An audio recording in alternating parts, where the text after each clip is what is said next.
ಭಾರತದ ವಾಹನ ಮಾರುಕಟ್ಟೆಯಲ್ಲಿ ಈ ವರ್ಷದ ಮೊದಲಾರ್ಧದಲ್ಲಿ ಉತ್ತಮ ಸಂಖ್ಯೆಯಲ್ಲಿ ಕಾರುಗಳನ್ನು ಮಾರಾಟ ಮಾಡಲಾಗಿದೆ.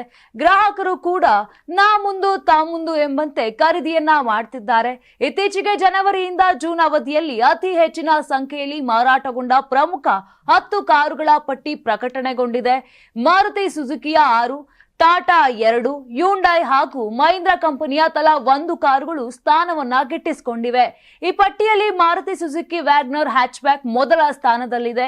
ಇದೇ ವರ್ಷದ ಮೊದಲಾರ್ಧದಲ್ಲಿ ಒಟ್ಟು 1,01,424 ಯೂನಿಟ್ ಕಾರುಗಳನ್ನು ಮಾರಾಟ ಮಾಡಲಾಗಿದೆ.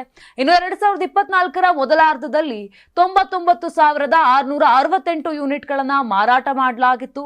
ಈ ಅಂಕಿ ಸಂಖ್ಯೆಯೊಂದಿಗೆ ಹೋಲಿಕೆ ಮಾಡಿದ್ರೆ ಮಾರಾಟ ಪ್ರಮಾಣವು ,2% ಪ್ರಗತಿಯಾಗಿದೆ.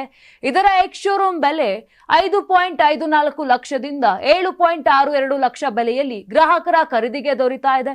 ಇನ್ನು ಹ್ಯುಂಡೈ ಕ್ರೆಟಾ ಎಸ್ಯುವಿಯಲ್ಲಿ 2ನೇ ಸ್ಥಾನದಲ್ಲಿದೆ. ಈ ವರ್ಷದ ಮೊದಲಾರ್ಧದಲ್ಲಿ ಬರೋಬ್ಬರಿ 1,560,000 ಯೂನಿಟ್ ಕ್ರೆಟಾ ಕಾರುಗಳನ್ನ ಮಾರಾಟ ಮಾಡಲಾಗಿದೆ. ಇದರೊಂದಿಗೆ ಮಾರಾಟ ಪ್ರಮಾಣವು ,10% ಬೆಳವಣಿಗೆಯಾಗಿದೆ. ಇನ್ನು 2024ರ ಮೊದಲಾರ್ಧದಲ್ಲಿ 91,348 ಯೂನಿಟ್ಗಳನ್ನು ಮಾರಾಟ ಮಾಡಲಾಗಿತ್ತು. ಸಾಮಾನ್ಯ ಕ್ರೆಟಾ 11 ಲಕ್ಷದಿಂದ 20 ಲಕ್ಷ ಹಾಗೂ ಕ್ರೆಟಾ ಎಲೆಕ್ಟ್ರಿಕ್ 18 ಲಕ್ಷದಿಂದ 24 ಲಕ್ಷ ದರವನ್ನ ಪಡೆದಿದೆ. ಇನ್ನು ಮಾರುತಿ ಸುಜುಕಿ ಡಿಸೈರ್ 3ನೇ ಸ್ಥಾನದಲ್ಲಿದೆ. ಸರಿಸುಮಾರು 96,101 ಯೂನಿಟ್ ಕಾರುಗಳನ್ನ ಮಾರಾಟ ಮಾಡಲಾಗಿದೆ.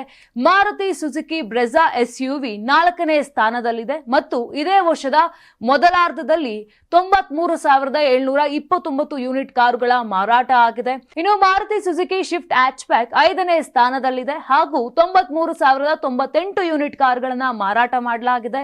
ಇನ್ನು ಮಾರುತಿ ಸುಜುಕಿ ಎರ್ಟಿಗಾ ಎಂಪಿವಿ 6ನೇ ಸ್ಥಾನದಲ್ಲಿದೆ. ಸರಿಸುಮಾರು 91,991 ಕಾರುಗಳ ಮಾರಾಟ ಆಗಿದೆ. ಇನ್ನು ಮಾರುತಿ ಸುಜುಕಿ ಫ್ರಾಂಕ್ಸ್ 7ನೇ ಸ್ಥಾನದಲ್ಲಿದೆ ಮತ್ತು 88,066 ಯೂನಿಟ್ ಕಾರುಗಳನ್ನ ಮಾರಾಟ ಮಾಡಲಾಗಿದೆ. ಹೀಗೆ ಈ ಎಲ್ಲ ಕಾರುಗಳು ವರ್ಷದ ಮೊದಲಾರ್ಧದಲ್ಲಿ ಭರ್ಜರಿ ಸೇಲ್ ಆಗಿ ಟಾಪ್ ಪಟ್ಟಿಯಲ್ಲಿ ಸೇರ್ಪಡೆಯಾಗಿದೆ.